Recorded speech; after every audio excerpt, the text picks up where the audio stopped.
But I think right now, in some ways, we're speaking slightly different languages because the House and the Senate operate in such different ways. But at the end of the day, what this does is it unlocks budget reconciliation and unleashes all the things that we want to accomplish on behalf of the American people. And that can only happen when the House and the Senate pass the same budget resolution. So I'm hopeful we'll be able to move on that, get the votes that are necessary to get it across the finish line so we can start the next phase of this, which is really where we start making law and deliver on our agenda. The fact of the matter is the president ran on this. There wasn't a campaign event where he didn't talk about the importance of getting other countries to treat us more fairly when it comes to trade, bilateral trade, multilateral trade in this country. And 77 million people voted for him and his agenda. And I think he deserves the opportunity to see what kind of deals he can get from some of our trading partners. And I think most of us are giving him the space in which to do that and hope that he is successful, because that's good for not only for him and his administration, but it's good for the country.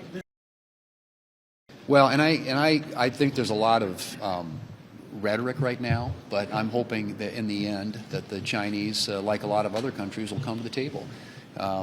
There is clearly, in my view, room for negotiation that would achieve the objectives the President has laid out, and it could be in the benefit of both the U.S. and China. But at this point, I think where we are right now in the process is the President has made it very clear that he wants changes made, starting with fentanyl and the precursors that the Chinese makes and then distributes and gets into this country. But I think there are other, reciprocal type trading policies that could be implemented if the Chinese will come to the table and work with this administration. But I think you've got to give them room to do what they need to do. And China right now, that's a lot of hot rhetoric, but they are very dependent upon the U.S. They need, ultimately, we don't know what the economic impacts are going to be.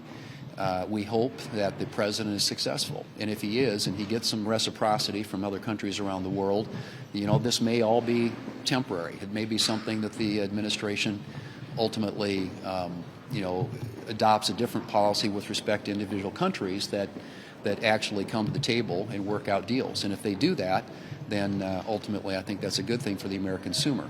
But obviously we're all paying attention, and I think the entire country is, to the implications of what's been proposed by the administration. And clearly we want to see an economy that's stronger and more robust, where you've got more jobs being created in this country, and the income gap in this country closing as we create better paying jobs in a lot of places around the country that have suffered as a result of the loss of the manufacturing base that we've had here for a long time.